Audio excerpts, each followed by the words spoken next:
All right. Well, pitfalls to avoid: do not start a story with action.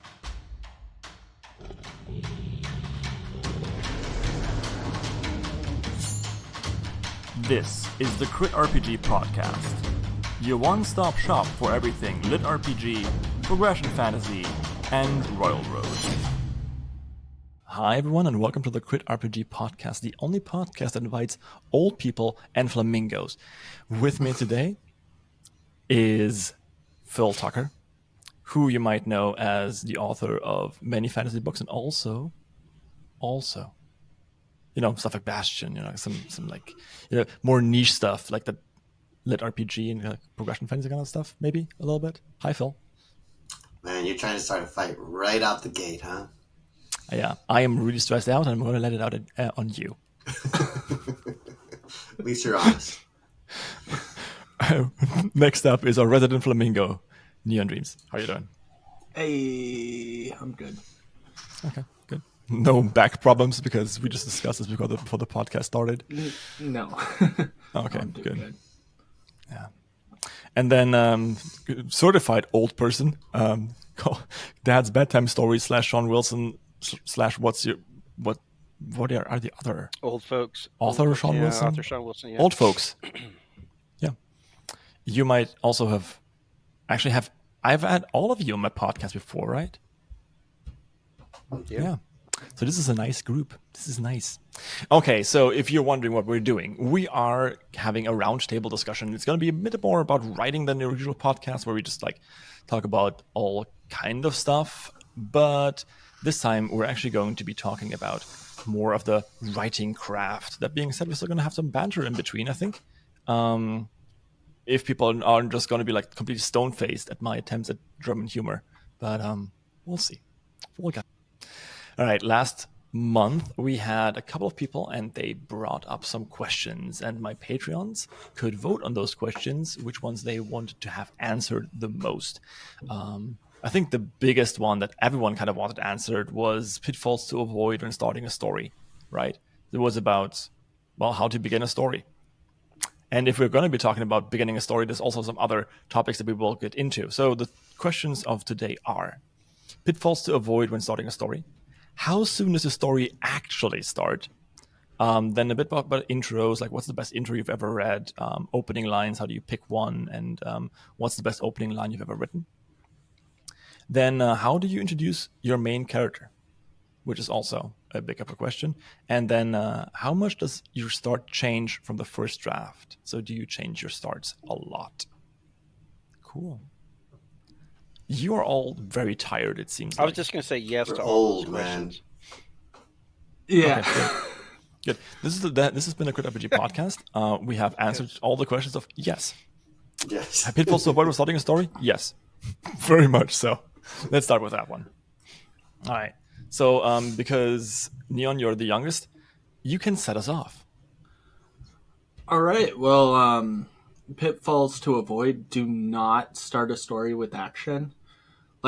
If you see imagine all those thriller prologues or the horror movies. They start off with people walking around with flashlights, like some alien thing, and they find something and they get eaten, right? And you as the watcher are these people are going to be eaten. You don't care about these people.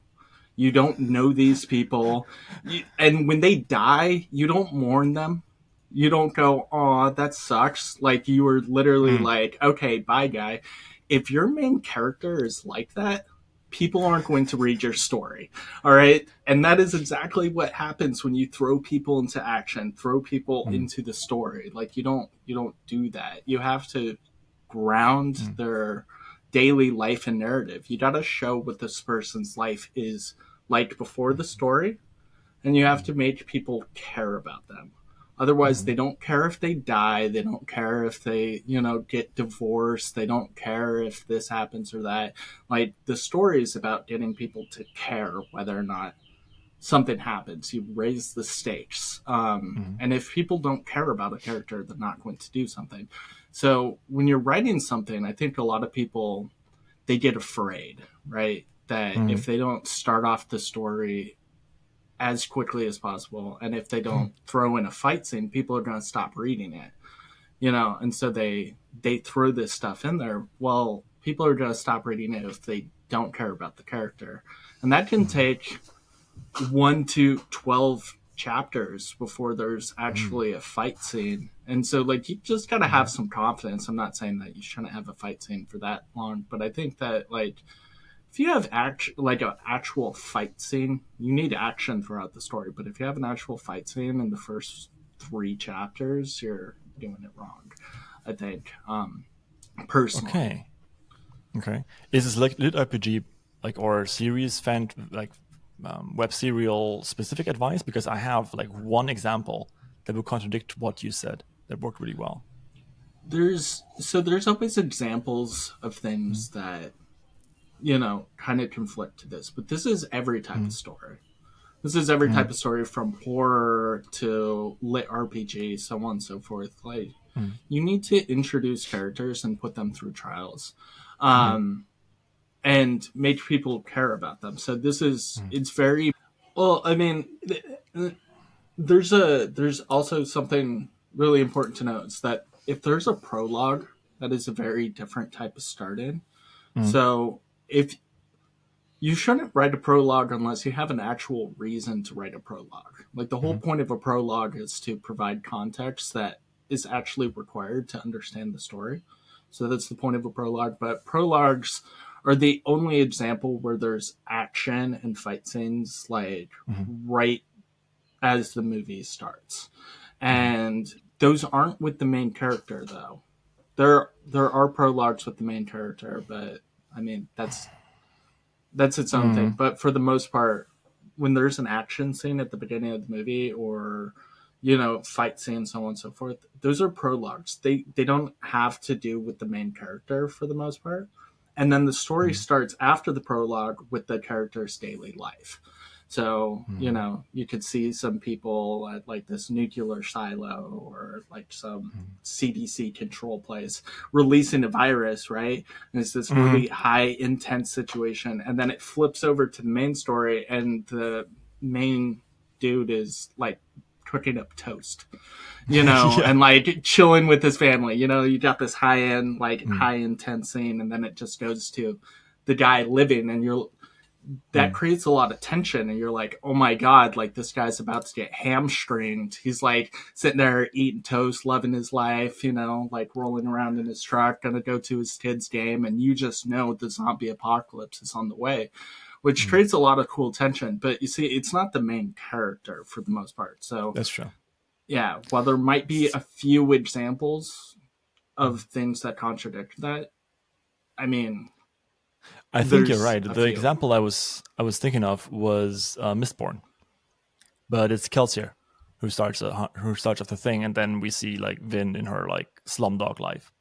You're right. Exactly. It's a prologue. So exactly, Phil. What was your thing that you wanted? I was looking at a dungeon devotee. Because I thought that in the first chapter, Edmund actually does get into the first layer of the dungeon and dies. And I think that's actually really necessary for that story's success, because it basically is a promise to the reader as to what they're going to get. So I agree with pretty much everything Neon said, but I'd add a caveat, which is I think the pitfall needs to be you need to avoid is to give the wrong impression as to what the story is going to be. And so some readers show up for maximum crunch and violence. Like that's what they want.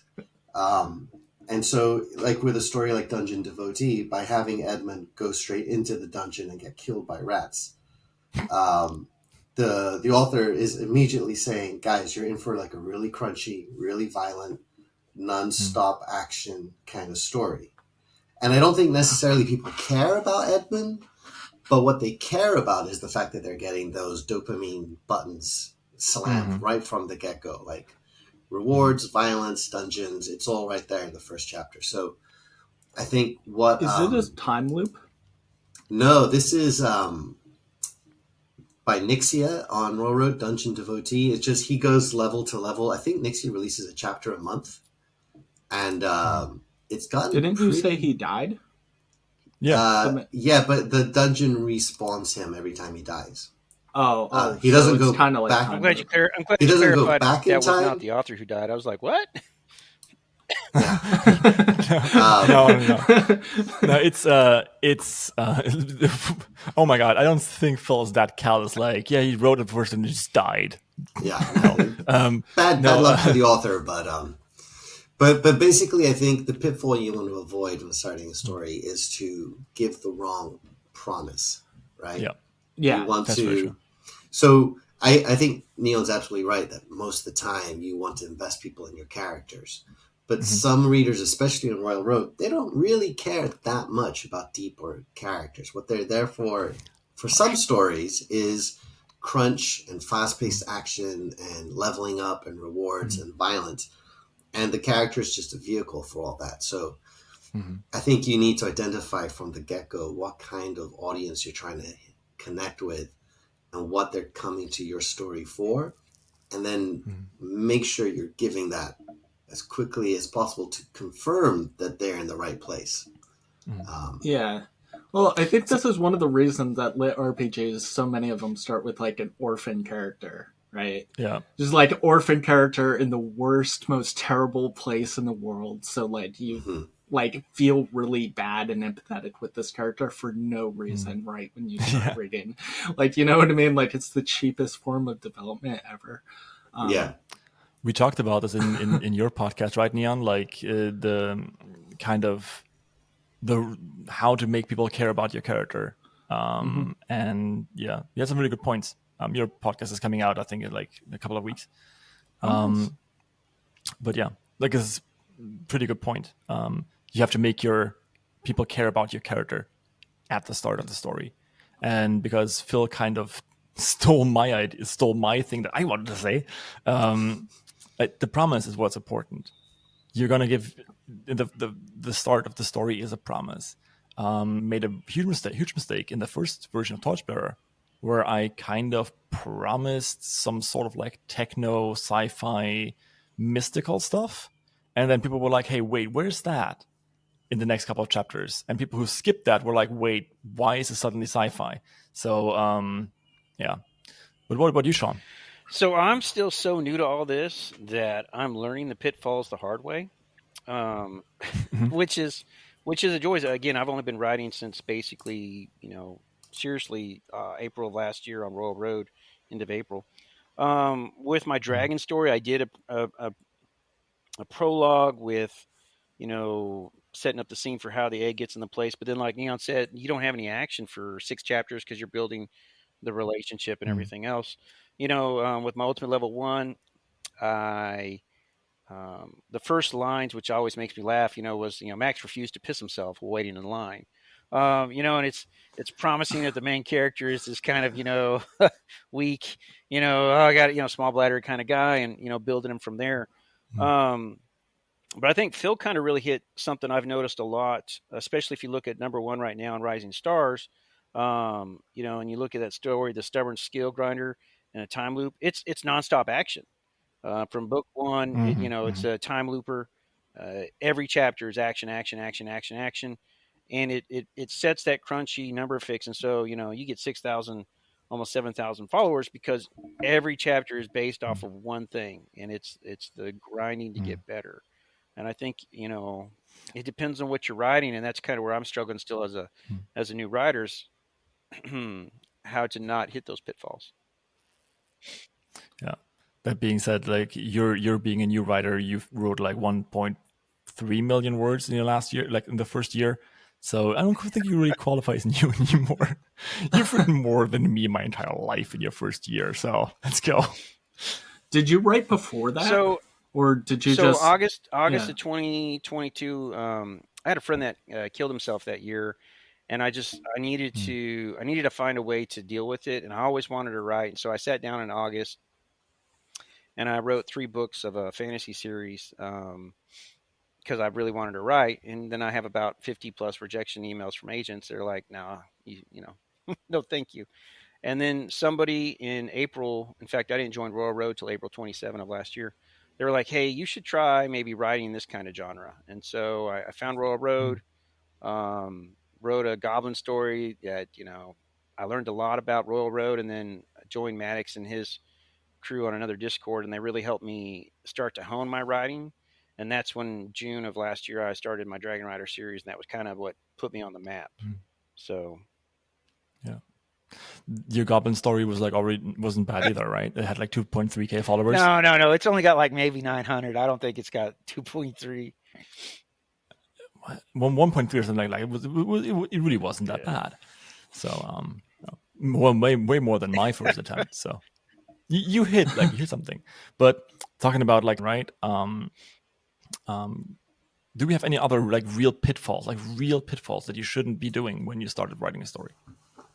There's some classic ones, which are like avoid the temptation just to do an overview of in the land of so-and-so when the gods created this place and 700 years ago, you know, like all the world building that you're so proud of. Like that's a really classic one to avoid. You want to get right into the story itself. And I think you also want to,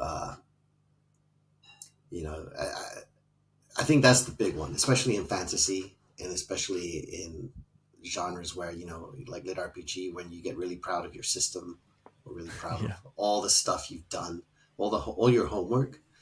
You don't want to like front load that too much. You want to get into whatever your story is as quickly as possible. So I think that's one of the big classic pitfalls that sometimes people fall into. You got to make sure that your story starts where it actually starts, right? Because sometimes we like to have these scenes in that don't really add all that much, right? And kind of just, you know, meander along. And in web serials, that's fine, by the way. People expect that. Have you heard that classic piece of advice, which is like whenever you finish something, like just delete the first chapter? No, I haven't, but yeah, okay. I've actually seen that too. Yeah, it's like your first chapter is probably you waffling around and kind of like building up to what your story is. So if you delete your first chapter, now you're in the thick of it, which is it's obviously like meant it's kind of tongue in cheek, but you know, I think a lot of writers are often like they're like, I want to save the good stuff, I want to build up to it, I want to really like, you know, but you got to, I think, knowing where your story actually, I think it's one of the next sticky notes, isn't it? Where does your story actually start? That's a huge one, because I think that's one of the main reasons a lot of readers don't get pulled into a story is because they're like, I don't really see where this is going. I don't see what the point of this is. Why is she in a Waffle House? Yeah. Leon, you want to say something? Yeah, I think that another thing with starting a story is you got to pick what type of characterization you're going to do. Because if you're on Royal Road, people like, you know, like people say they hate Mary Sue characters, but they love them. They love them. They're the number one thing on there. And the reason why is that people like to self-insert themselves into a story and feel like they're in it. Right. And so when you're creating these characters, you create characters that are hyper rational and kind of like emotionally muted. That way, like people never feel bad about their decisions. Right. And so that's a type of character. Now you don't have to use that type of character, but like if you're going to create a character with emotions and a personality in the first chapter, well, I mean, it isn't harsh. It's commercial, right? Like, you know, like there's commercial writing, and there's nothing wrong with creating these characters, you know. But if you are going to create a compelling character with a really good personality and character flaws, you need to throw those all out there in chapter 1, so people know what they got into. Yeah. So like. Just say an extreme example, your character has OCD. You want to put that character in the first scene, like that opening line, into a dirty room. And then you could watch this person in all of their glory just wig out. And it's compelling, right? Like you're showing this person's character flaws and reasons to like them at the beginning, but you're also setting expectations for the rest of the story. that this person is going to be this flawed character who has OCD and is going to create this flavor. You know what I mean? You don't want to show that later. You don't want people to get used to that character and then show this intense thing. You want to show that at the beginning. But if you're not going to create an ultra flawed character who is whatever, you shouldn't do that at all, I guess is what I'm saying. So that would be the pitfall. We're gonna talk about this like introducing a character in a minute. I think like this is maybe a bit of a flaw in the roundtable format that we have, because like these all kind of overlap into each other. But lots of these things are going to be about characters, because books are about characters. And yes, like having a flat character arc, having a character that maybe doesn't really care all that much, or is, you know, like in for a fun ride, is also completely viable, right? People want to read it, so these books sell, and that's okay. There's nothing bad about it. But I think also, you know, something we all haven't talked about, but we all kind of think about is, what am I going to do with the story? You know, how many of us have ever sat down and be like, oh, I'm going to write this great story, and you write a chapter, and you're like, now I don't know where to go with this. Or this isn't going to go anywhere now. Like, oh, you know, that's not good. And so I had to learn how to plot some, because you sign a 3-book deal and you finish book 1, you're like, what am I going to do now?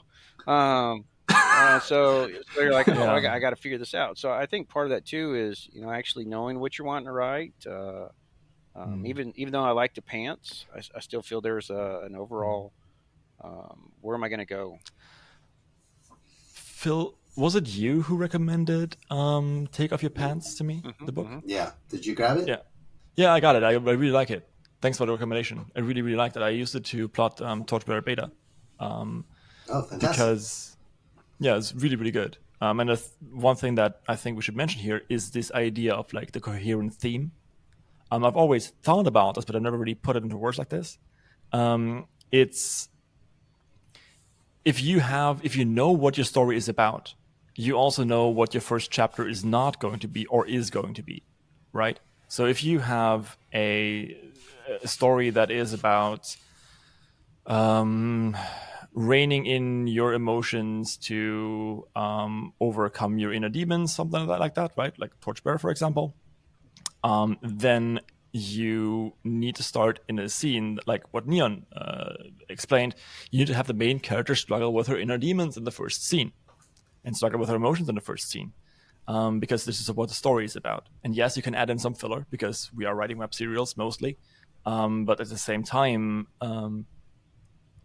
if your first chapter doesn't accurately represent what your story is going to be about, not just the character, but in the theme, people are going to be very confused. Imagine Harry Potter starts. Yeah, Harry Potter starts with. I'm going to edit this out. Harry Potter starts with magic. It starts off by Albus Dumbledore having like a magic lighter, and he like pulls in all the street lights into his lighter, and then the guy comes in with like a flying motorcycle, right? So okay, this story is about magic. That makes sense. And then we get into Harry Potter and the boy who lived and being under the stairs and all that kind of stuff. So you also know this story is about underdogs who can stand up for themselves and get bullied a lot, growing into something magical, maybe, right? Mm-hmm. Are we still on Pitfalls? Because I'm holding back from saying anything beyond. We can go to the next one because I think we're already like way over half. Which one do you want, Phil? I will take. An E for 50-50. Yeah, I'll take. How do you introduce your main character for 400, Bob? Oh, okay. All right. Bonus points for that. Okay, so I would say that how you introduce your main character is dependent on the style of story you're writing. When it comes to Railroad and Lit RPG, I think you've got 2 basic approaches. One is the super supportive magical girl gunslinger style, where it's extremely focused on character. And so you introduce your main character with a lot of voice and characterization, but primarily by making them vulnerable and showing emotion so that the reader can connect really quickly with this character. And this can be done by them riding a bus or anything, as long as you're able to really bring out that voice and to really display what's unique and interesting and intriguing about this character. And then you contrast that with their situation, or you put them in trouble. But first and foremost, you got to hook them with your emotions. The other option is the crunchy system first kind of story. And that's when you want to be sure that you've got your character sheet and your system displayed in your first chapter, right? Like you have your system apocalypse happen right away. They're looking out the window having tea. The world explodes, so they get hit with their system notification. And then you put the entire stat sheet in there so that the reader can be like, oh, what does, tennis shoe flex level 7 mean? Like what's going on with it? Like that's where you put your hooks, right? Because the reader's going to be interested in the system, in the crunch, in what you're promising as an author is going to be sort of, much more of it, not so character focused, but, almost like thrillers, how they have a hook, which is like something intriguing and different that pulls the reader in. So with the first one, you got to focus on vulnerability and deep character work. And so you introduce them usually from first person point of view or very close third. And they're doing something like in Super Supportive, it's atrocious, that start, right? With the cataclysmic explosion and the pain and the crying. And you immediately have tons of sympathy. I think Magical Girl Gunslinger, she's almost getting bullied straight away. Same with Worm. And you're getting that really deep emotional hook as quickly as you possibly can. But then you have other stories like Dungeon Devotee or any of these big classic system apocalypse stories. And right there, you introduce the main character as a generic sort of fill-in kind of character where anyone can project onto them. So they work a dead-end cubicle job. They're burned out, late 20s, something whose potential was squandered. The system apocalypse happens. They get a character sheet. So the way you introduce your main character there is as smoothly and without any complications as you can, right? They're almost like a faceless cipher. Usually in their work setting, and then you drop in the system and the character sheet and all the crunch that's going to make all the crunch-loving readers sit up and start salivating. I would say very roughly, those are the two main approaches in the genre that you can take. If you can pull both of them off at the same time, I don't even know if that's a good thing, because you may be confusing the readers. They're like, is this or is this that? Like, you kind of want to pick what your main focus is and then just like really ride that home. But I'd say that is what I was going to say. Do not mix and match these. Do not mix and match these, because if you create a crunch character and then later make them do an emotional decision, people will flock out of your novel. It will be an exodus. People will freak out and leave. Right. You only get one or the other.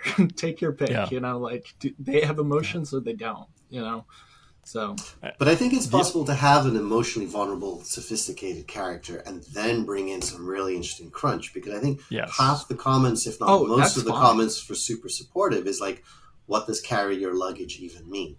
Right? Yeah. So everyone's endlessly speculating about the system. But you're absolutely right. You don't want to have a self-insert then turn into an Alden. You want to have it separate and then stick to your lane. Yeah, a square is a rectangle, not the other way around. Yeah, like dramatic characters can make rational decisions, and people will love that. Right. But you don't want these crunch characters that are designed for self-insert to ever rock the boat. Like, the characters are not the point of a self-insert story. If you read something like Defiance of the Fall, you just want to watch numbers go up. Like, you want that satisfaction of someone running around, accomplishing things, and constantly moving up. The character is irrelevant. It's the cookie clicker. It's a cookie clicker of literature, which is perfectly fine. Mm-hmm. Some even say it's lucrative. Okay.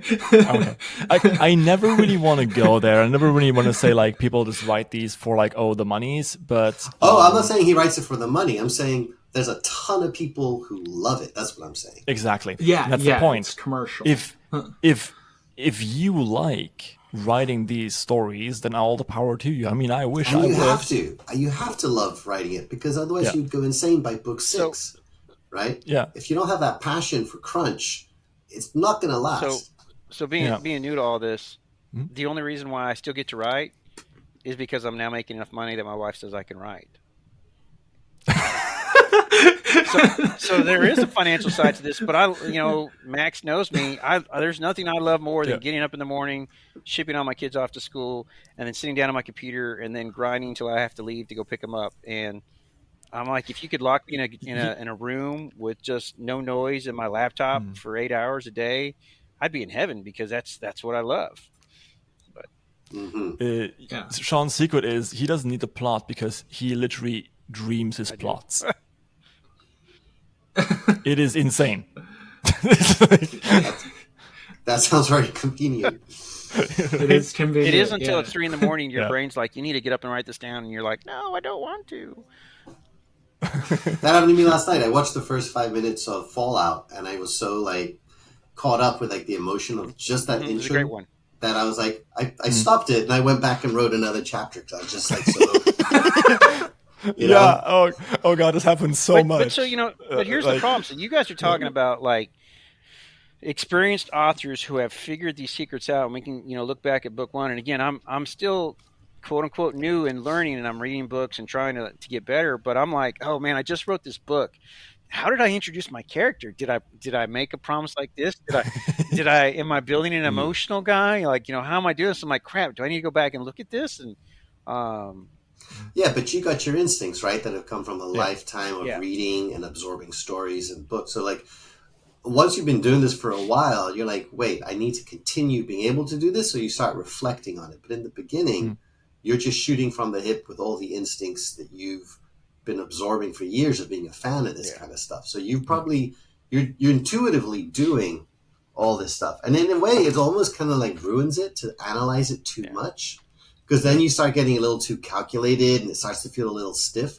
So you really need to enjoy that sort of like, I just love writing. I love creating. I can't wait to get to it, because you're just channeling that raw creativity onto the page. And sometimes that ends up being the best stuff you ever write over the whole career, because readers respond to that rawness. And also, like, if you're at the point where everything kind of gets stiff because you're like overanalyzing everything and you like apply everything that you've learned, that's also okay, because that will also pass at some point. At some point you will have internalized all these rules, and you will be able to find out what's going wrong by having all these rules, but then also being able to just like write for funsies again. Yeah. Leon, sorry, you were just gonna say. Oh no, I always just laugh because they talk about Stephen King being a pantser.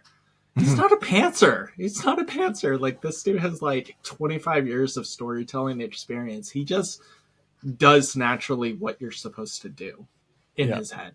You know what I mean? Like, he's not pantsing. He's like going off the rails sometimes, but he knows what he's doing, and most of us don't. There's a big difference. Pantsing just means that you don't outline before you write.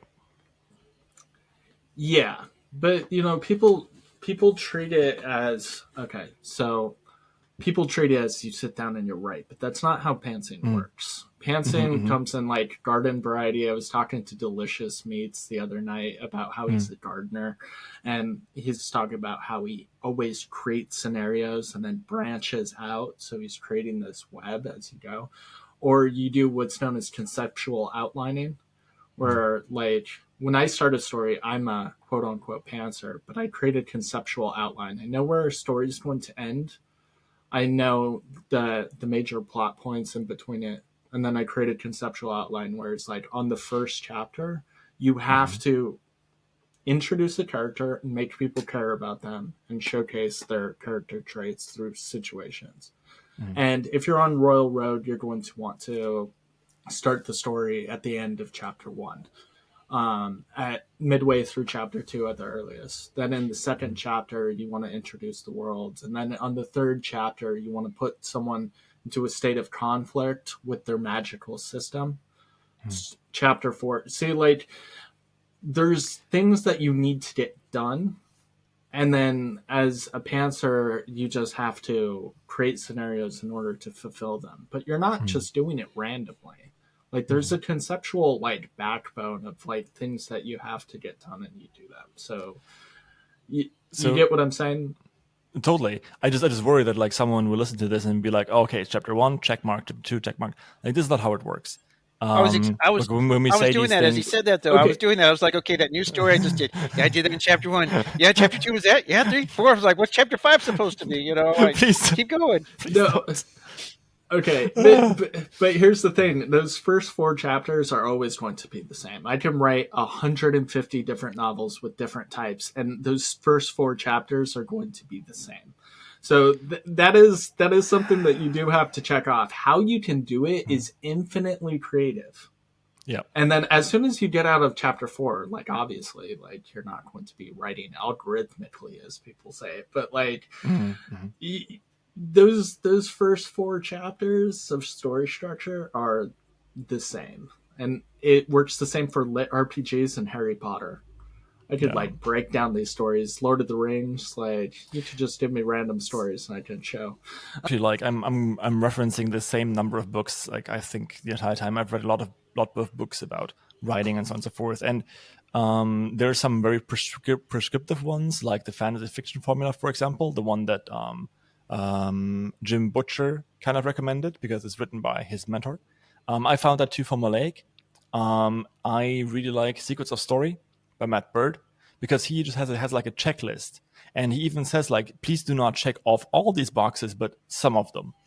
And he said that I need to actually take this because I don't want to misquote the guy. 1 second. Yeah. Okay, so here we go. Questions to ask about character. So once you've cleared away all these misconceptions, how do you create a compelling character? How do you draw the audience in against their better judgment?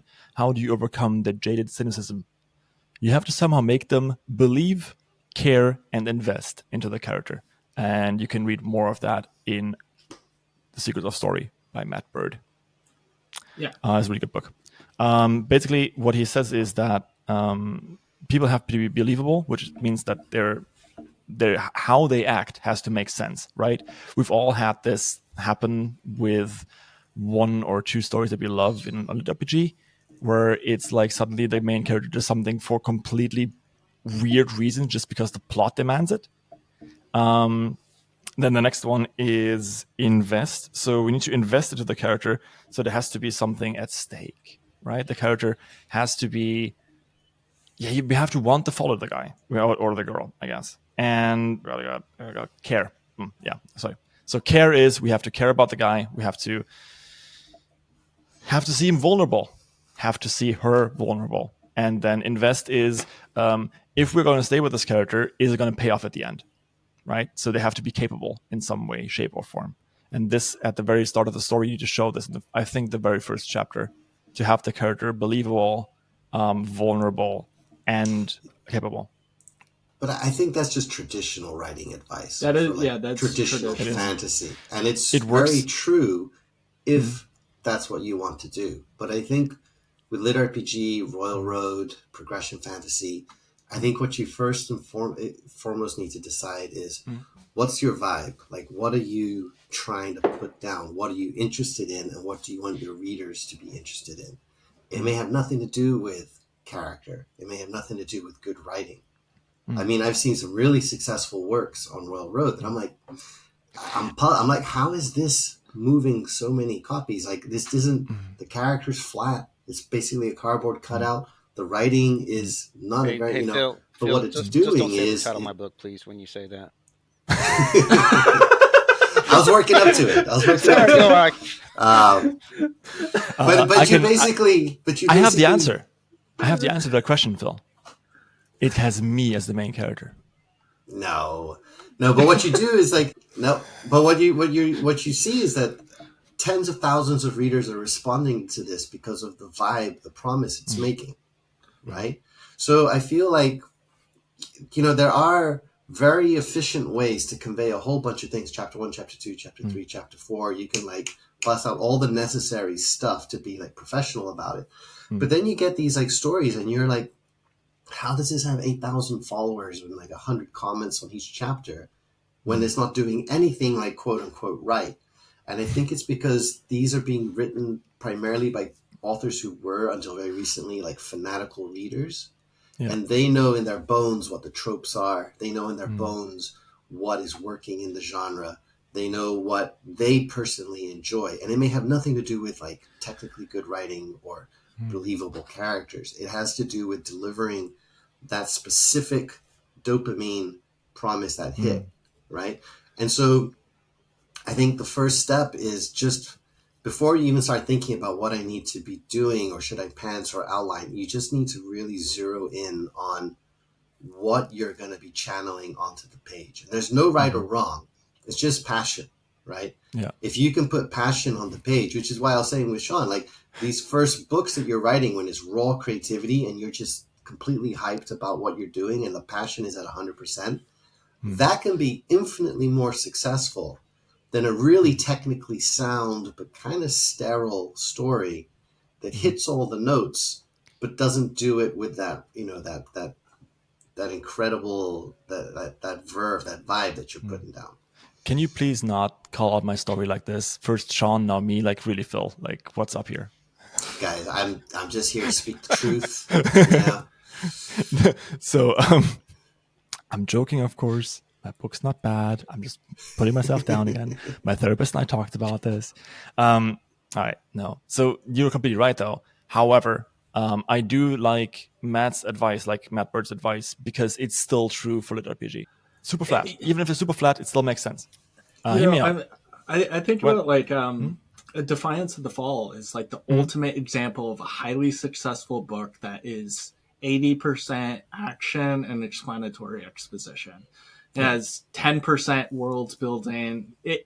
There goes like 120 pages where there's 6 lines of dialogue at the beginning of Defiance of the Fall. All right, like this is a book that just grinds. This dude's sitting outside in an axe with an axe, and he just kills things for like 1,000 pages, and keeps getting stronger. And like I read the book when I was cleaning, and I'd zone out for like 20 minutes.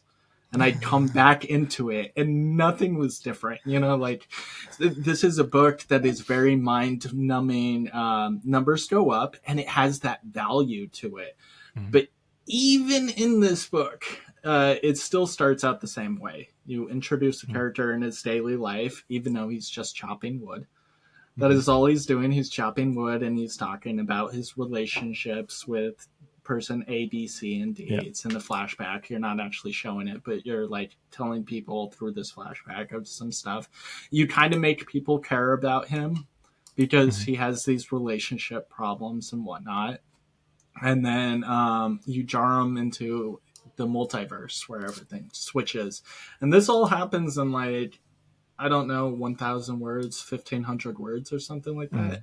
But the actual multiverse doesn't come in until chapter 3. And then the rest of the book is nothing but crunch. Hardcore crunch forever for the rest of the series. And so, like, I guess what I'm saying is that, like, that's just kind of how stories work. You know what I mean? Like, even if you're going to create a bland character, like, we don't even know what this guy looks like. We don't know his favorite birthday. He has 0 emotions. Like, and it has that crunch vibe. But still, like, as you said at the start, the character is believable, right? Like, he has friends. He exists in a world. He has, like, some sort of relationship. We care about him for some reason. Like, you mentioned the orphan factor, right? Like, main character's an orphan. Like, we care about him. I hesitate to call it cheap because it works. Right? It is just, what do you want to do? Okay, we want to have a shortcut here so you can have more time to talk more about action, right? This is fine. And then you have capable, of course. And this is something that every single lit RPG author that is successful does well. Your main character has to be some sort of badass in some sort of way. which is all our entire genre is about, right? I mean, even like Reborn as a Demonic Tree. He's a tree, but man, he has like roots that can like eat people and kill them, right? In like the first chapter, and he makes do with these tools, even though he's like rooted in place, quite literally. So I do still this. Not all classic advice is applicable to the RPG. Like, quite true. I think even I think it was Libby who was like, all characters in every book that ever sold has like a really good emotional arc, and Host and Racha and Haylock, we were sitting there going like, no, they don't.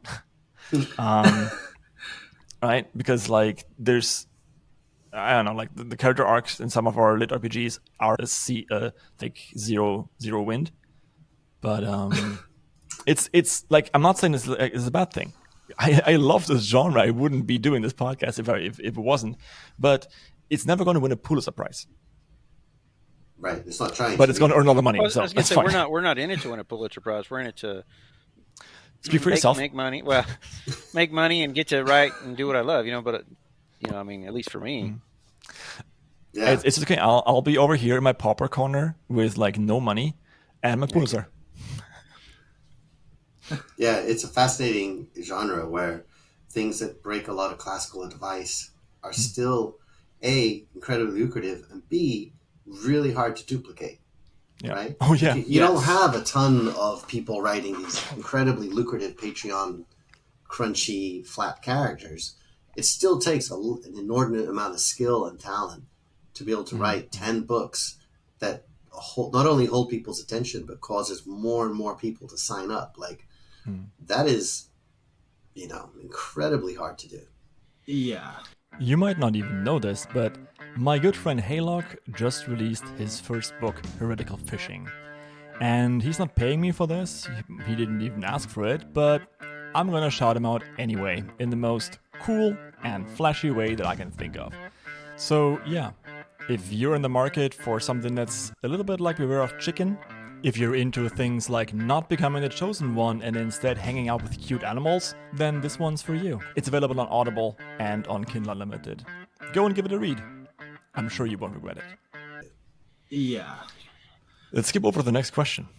How soon does the story actually start? I think it's going to be a bit of a shorter one, but... Gonna say, on Royal Road specifically, at the end of chapter 1. Mm-hmm. Okay. At the end of chapter 1, okay. Yeah, like clockwork. You have to have something at the end of chapter 1 to get him to chapter 2. Yeah, that's true. Like every good pilot in a TV show. You were talking about Fallout, Phil.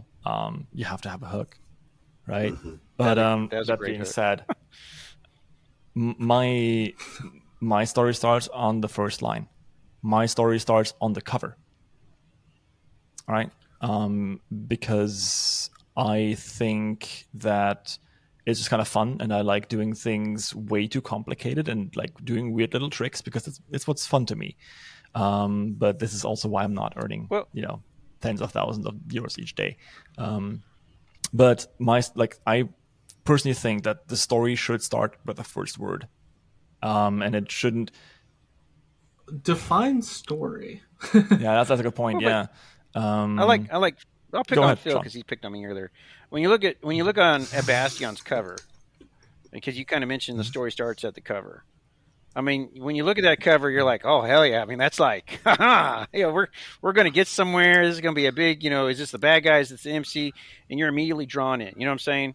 And then you start hitting the story, actually going, okay, what am I going to see? What is this going to be about?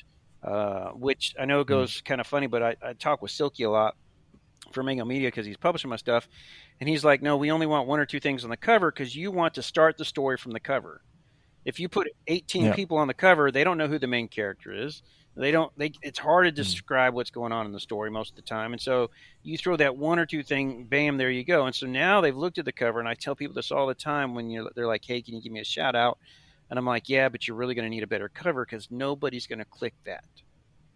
And I'm speaking again, basically on Royal Road, and because that's the the gate for most people that they're going to go through to try and get to Amazon or Patreon and make money. And so if your cover doesn't sell part of your story, then you're out of luck. Why do harem covers 99% of the time feature women that are really well endowed and wearing very little clothing? Because they're selling a story about, hey, here's the girl that's in the story, and don't you wish you were the MC? Self-insert, bam, here we go. Or in this case, like also external insert, yeah, like whatever. Sure. Demonic tree. I see a big, nasty, ugly tree. That's what I know. Merchant crab. I got a little hook here with. You're selling the story immediately in Gold our coins. genre of what we're going for, and then I think kind of like Neon said, you've got to have that hook at the end of chapter 1. And Phil was right talking about the whole Fallout. I'm watching this. I'm like, oh my gosh, I'm pumped up, man. I'm like, this is everyone is so great. And I'm like, oh, now I got to click next chapter right now. I got a next episode because it's that good. I mean, so I think there's got to be definitely that cover start and that chapter 1, and kind of from there. Which is also again something that's completely opposite to trad. If you're looking at trad covers right now, the fantasy trad genre is very much like very artsy. Like I love the cover, for example, of She Who Became the Sun. My God, that's beautiful. But it's like very minimalist. It's just a couple of lines, and in like 2 colors, very bold. I love that. But if you had that on Railroad, no one would click it. Ironically, and this is a history lesson of the day, this is very, very much like the pulp fiction of the 1930s, 1940s, 50s, which quite ironically sometimes maybe. This was like the beginning of like the gay movement, and these pulp fiction books actually were the reason why words like stranger and strange and gay had like these like quote unquote negative connotations, because there were lots of stories about like the strange man or the stranger in the bar, right? Just on a cover, and on the cover, this is the point where I'm getting to, you could see what kind of novel it was by who made eye contact, right? If you had a cover and like 2 men were making eye contact, what was going to be happening in that story, even though it was kind of banned. But there was no like federal commission to like read pulp fiction novels. They just like sold them for like a dime, right? And they printed them like crazy and just sold them. So yeah, there you go. Lit RPG is very, very gay. I'm going to get canceled for this, aren't I? Oh God, I'm sorry. No. Yeah. Thanks for coming to my TED Talk. Covers, yeah, and something. It's gonna be okay. Okay.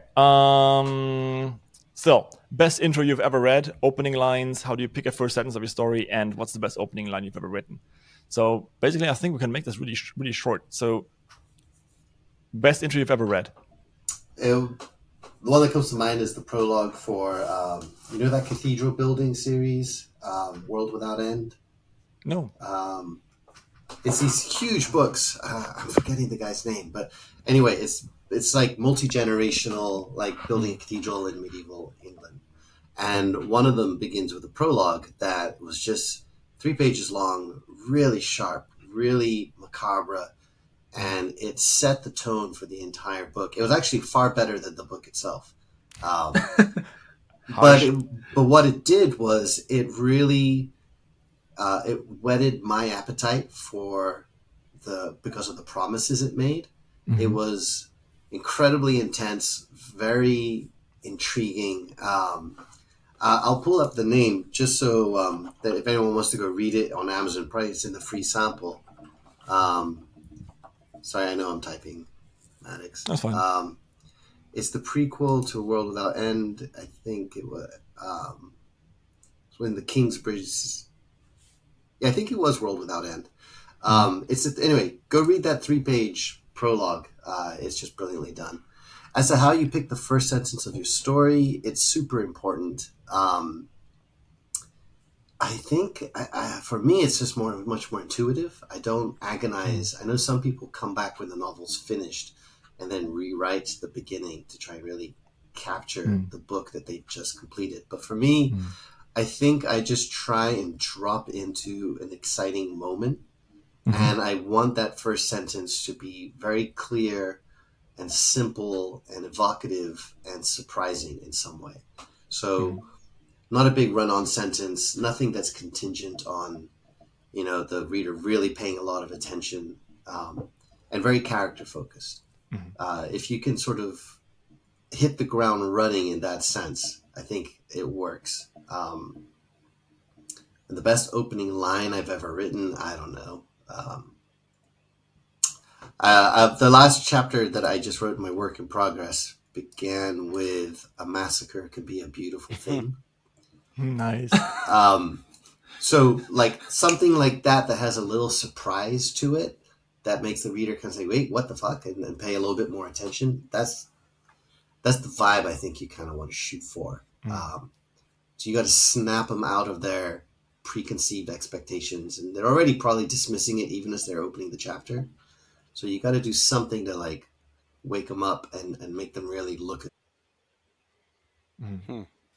I can go next. I think the best intro I've ever read, and I think I'm going to steal this from someone, I guess, but the Waystone inlay in silence, and it was a silence of 3 parts.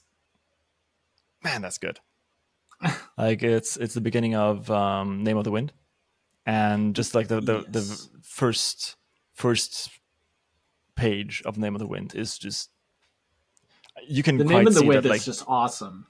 Yeah, I love that story so much. He spent like I think he must have spent months on this first page alone, because it's like it's been chiseled to perfection. He spent like 11 years writing the first novel. Yeah, I mean, so and now he's spending 15 writing the third, so that's nice. And I legit, like, I talked about this with another friend, I think with Lars. I think it's okay. Like, you give the guy time. Like, yeah, I like first lines that immediately evoke a sense of danger for progression fantasy lit RPG, right? I think if you're looking at, I don't know, all the skills, for example, I think the very first line is about Arthur running, right? Or is it? And yeah, like Shawn mentioned earlier, one of his, I think it's Ultimate Level 1, where it's about, the guy like having a weak bladder, and like that's also like some sort of danger, right? Because the danger of pop accumulation. And the best opening line I've ever written, it's probably, "We left the window open unashamed." Nice. Thank you.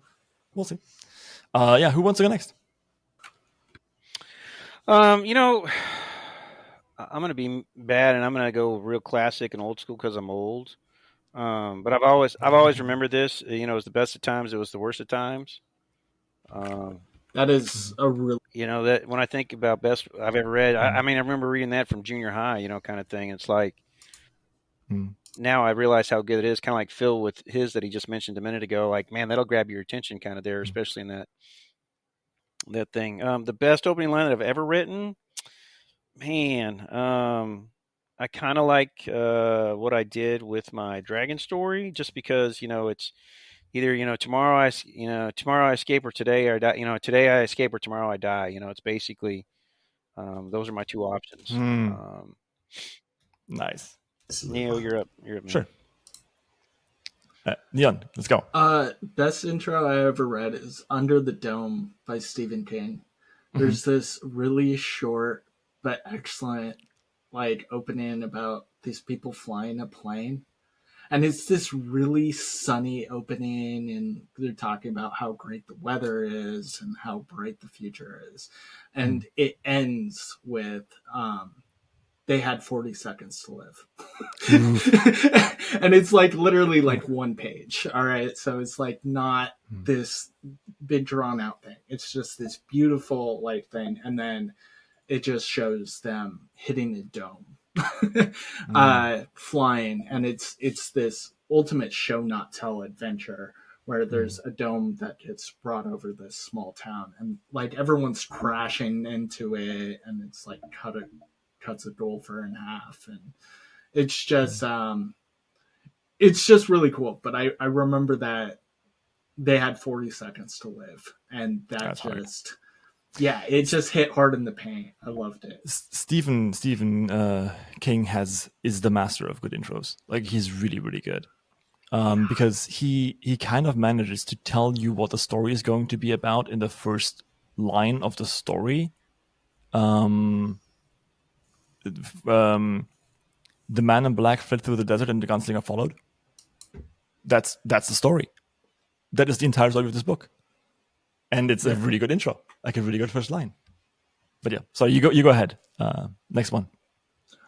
Neon. Opening lines. I think it's opening scene. Like I said, I'm a character-focused writer. So I write these fantastically destructive characters that are like train wrecks to watch, and they're just compelling, right? And so I like to, like, you want to put them into a situation in their daily life that has conflict in it. So it doesn't matter what it is, but that conflict should be interesting. And I can't click around to find one of these, but I think that's just really important to go through, find a conflicting situation that showcases their characterization, whatever it might be.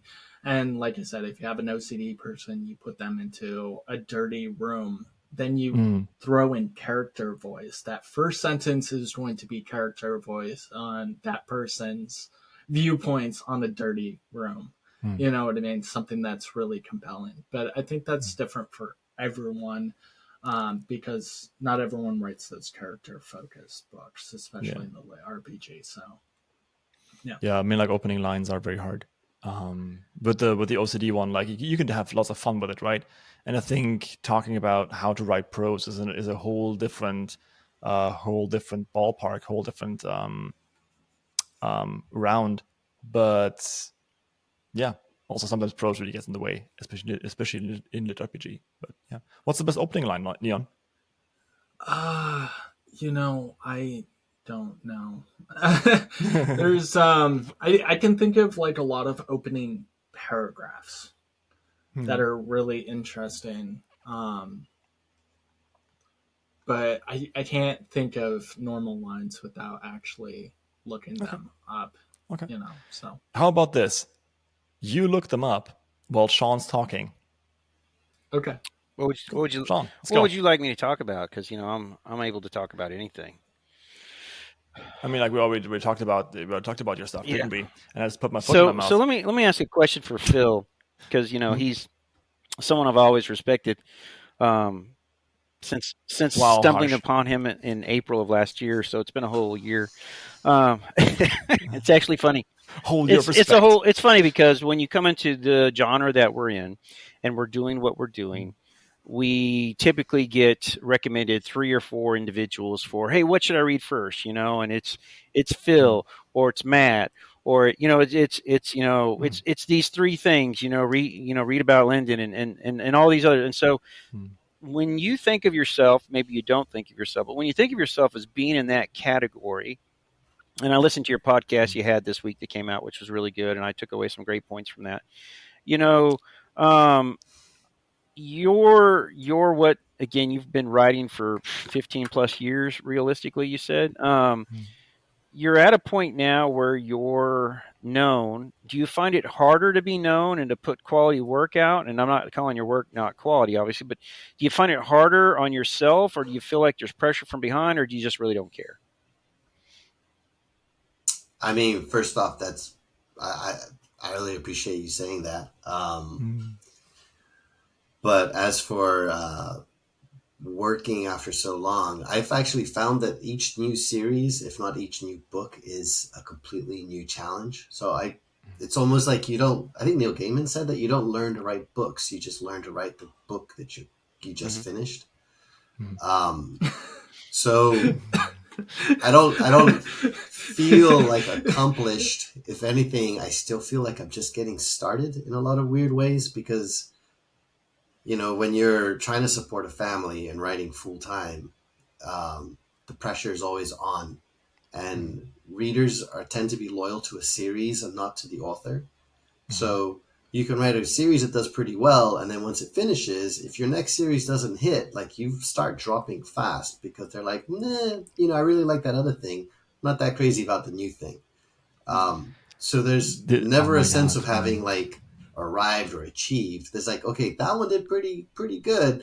Then the one after that kind of bombed. Like I just released Gods of the Game earlier this year, and it hasn't. You mean sold... KRIEG CHESS? Thank you very much. It hasn't sold much at all, and it's like, okay, I gotta hustle and get something else cooking. So I don't consider myself at all, and I'm not being like fake modest. I don't consider myself on the level of like the big names in the genre. I think those guys are really like next level in terms of success, and but I am definitely trying to maintain what I've accomplished. But I was just gonna wrap it up and say, I feel like maybe if I had a series that had been running for 10 years, I would feel more stable or set. But because I like to go through shorter series like trilogies, or Bastion's going a little longer, but like Dawn of the Void I've wrapped up, Gods of the Game I'm going to wrap up. I feel like I'm constantly hungry and trying something new. Like I'm writing a Royal Road web novel now that I'm really hoping will do better than the previous one. So I feel like a rank amateur trying to like figure out how the Royal Road ecosystem works. The rules are so distinct. It's very much its own animal. So I think, I don't feel like I've got any laurels to rest on. I feel like I'm constantly out there trying to make the next thing work, if that makes sense. Totally. Also, if you're not in the big leagues, then I don't freaking know who is. I can name some names. Will White is in the big leagues. Matt Dinneman, First to Fire. That's not the big leagues. That's like S tier. Like, okay. I mean, like let's be realistic. Like there's like you can count people like on 10 fingers. Like you got Shortland, First to Fire, Zogarth, Matt Dinneman, and Will Wright. Will. Nobody. Okay, actually, Mother of I don't think nobody makes that much cash on Patreon. Casual Farmer. Casual Farmer is in there too. Beware of Chicken. Yeah, that is Casual Farmer. Sorry, that's Casual Farmer. Super supportive. I think Slaka is just killing it. Pirate Abba. Oh my God, Phil, Pirate Abba, yeah. But you missed the perfect opportunity for a slaying pun. Like I don't go for puns. It's such a low hanging fruit. I never want to like embarrass myself in public that way. Do you hear that?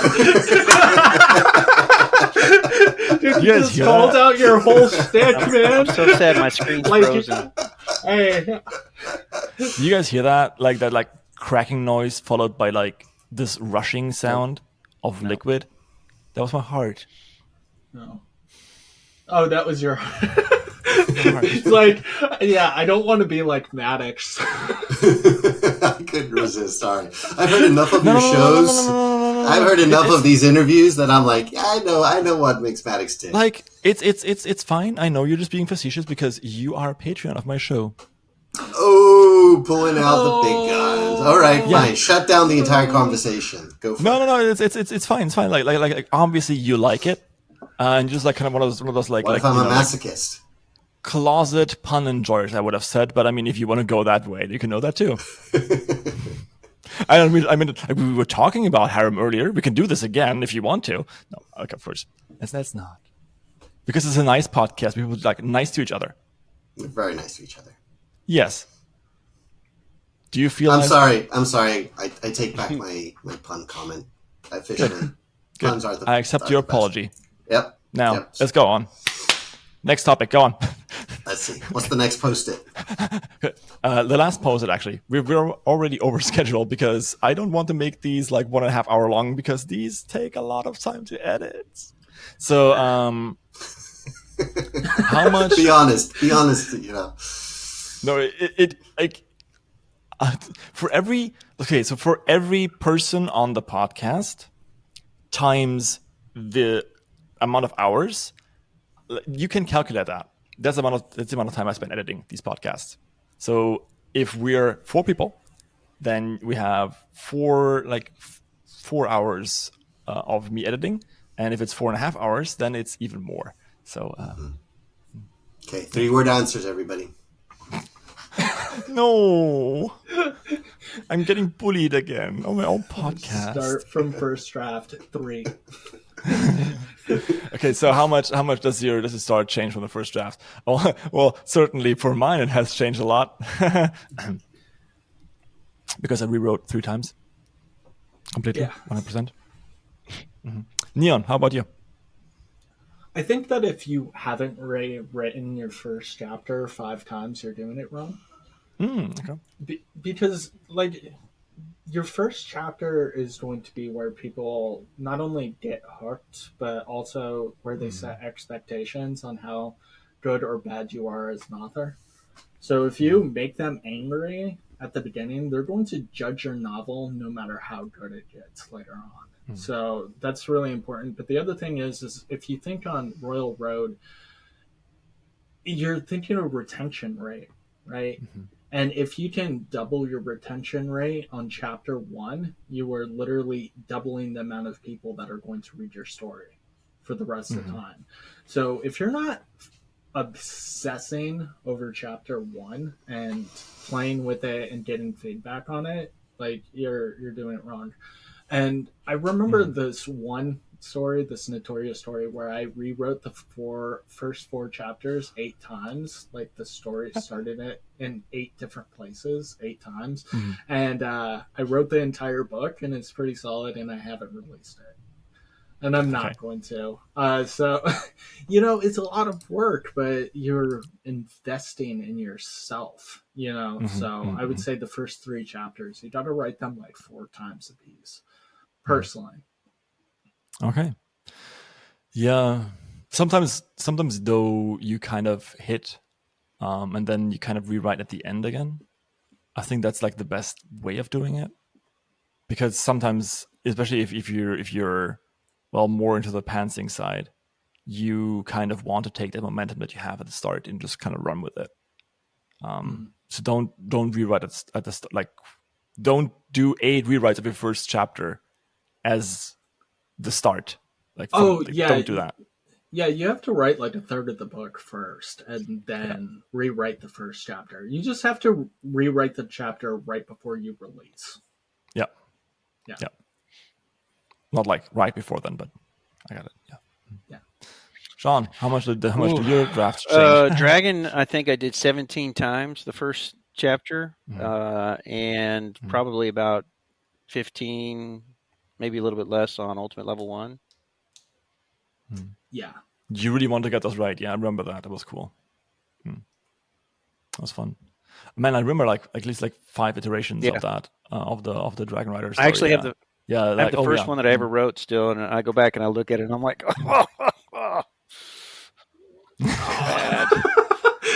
It's like inspiration. But, I mean, think about this, right? Just because you've grown so much over just 1 year, that right? If your stuff, if thinking about old stuff doesn't make you cringe, you haven't grown. But I was asking Phil a question because, I wrote that Viking book already, and it's getting developmental edited, and then I'm going to line edit it. Wait, this is already done? I wrote it. You didn't start it last month? In 17 days. So.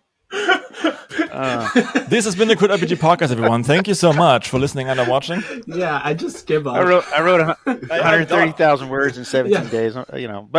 But so I'm getting a line edit. Let me also one second. Sorry, Shawn. I need to clarify this. It's not as though you have a full-time job. You only have 6 kids and a half-time job. So oh my god, I'm out. I'm just It's okay. Sorry, you were saying, because Shawn? I'm doing a developmental edit, and then I'm going to do a line edit, and then I'll finally take it to Royal Road because I do want to try and be better at what I do. But I already started reworking on the first chapter again, and I'm like, crap. I mean, I'm really trying to get that first chapter right, and I'm probably 7 iterations into it already. You want to have it perfect. Yeah. Did we already ask you, Phil? No. Okay, good. Then thanks for everyone for coming to the KRIEG RPG podcast. Go on, Phil. It depends on the project. Some of them I've done some rewrites. Some of them they come out pretty clean. So, like Bastion, I definitely did a bunch. I couldn't find the right place to start, so I ended up doing like 3 or 4 attempts in like completely different places and locales until it locked in. But with others, like the one I'm working on right now, that first chapter just came out right, and I don't think I'm going to touch it from the first time I wrote it. Late last year, I think I wrote like 200,000 words in a project I ended up abandoning. I literally restarted it like 12 times, and it just wouldn't take. So it's very much project dependent. But sometimes they come out clean and it works, and it doesn't seem to need anything, and so I'm able just to continue running. I have a book that it's an urban fantasy set in Berlin. It's never going to be on Royal Road probably, but I wrote the entire book, and it was a chat book. So like I think it was like 90,000 words, something like that. I wrote that like 5 times. It had like completely different story, completely different point of view, completely different everything, every single time. And it's still not done. And that book broke me, and I didn't write for like the longest time. So do yourself a favor, and don't do that to yourself. I know it's your baby, but go and write something else for a while and come back to your love story later on. Makes much more sense. Just go on Royal Road, make a pen account with like a stupid name, and then just put out something that you don't care about, just as a palate cleanser. It's a trash story. We love trash stories. But I'm not calling like Royal Road stories trash. I'm saying like write the worst. It's out there now. Write the worst story that you can. I mean, that's not the best marketing you can do when you're trying to connect with your audience, but everyone's got a different approach. It's the negative approach. Okay, you're negging the entire Royal Road crowd. Phil, I love you. I just really admire your bravery. Like your bravery, did this to your yourself. boldness. It's you just did this inspiring. to yourself, Phil. You can, of course, also like write a really, really good story and just call it KRIEG CHESS. Oh, look at the time. Okay. So, this has been the KRIEG RPG Podcast Roundtable for this time. Dissing Madix edition. I really hope that I will see all of you who are listening and are watching again, and everyone who's in this room. Have a good day. No, I love you all. Thanks so much for coming in. This has been a blast. And I really hope that you will consider coming by again and chatting. It's been super forced to. Shit out your books, guys. Let's go. Go ahead, Neon. You're youngest. I'm writing a book called Riftwalker in the future. It's going to be an apocalypse novel, takes place in the United States, and it's absolutely lit. So that's going to come out later in like 2 months. So check it out. Ooh, nice. All right. Shawn, you're the oldest. I was the oldest. Ultimate Level 1 obviously is my numbers going up story. It's doing really good. Book 2 hits on the 23rd of this month. Basically a book every 2 months. And then Dawn of the Last Dragon Rider is my Dragon series, which is just kind of fun. Great relationships. So it has crabs. It does have crabs. It does have a crab. Yes. There's maybe even a merchant. It might be a merchant crab. Might be. Yeah. Almost. Yeah. Phil. Why do you say that with such reluctance? I don't know. I'm afraid of you now. Like you brought us on yourself. I'm a skittish animal. Like a fragile, beautiful being, and you broke me. Oh. No, I'm sure you'll You killed the last unicorn, Phil. Go on. You just equated yourself to the last unicorn? Have you looked at me? No, I just think that's beautiful. Look at these eyelashes. So April 29th, I'm going to be publishing a new web novel on Royal Road called Thrones of the Fallen. It's going to be a week to strong, if not strongest, dungeon delving kind of slightly crazy fantasy setting, which I'm pretty excited to share with everybody. So, Thrones of the Fallen. Is it crunchy? It's gonna be moderately crunchy. Moderately crunchy. Not nearly as crunchy as some of the stuff out there. So, but it's definitely got sheets and skills and abilities and classes and stuff. So, I'm hoping people dig it. But one way to find out, I guess. So more like Lucky Charms, less of Cinnamon Toast Crunch? Kind of maybe just more in line of like Dawn of the Void, the one I wrote last time, where there's character sheets and abilities and stats, but I don't repeat this sheet every chapter, and I don't spend a lot of time with formulas figuring out to hit bonuses and stuff. So, but then how are you a little bit lighter? What? But then how are you going to drive your narrator insane?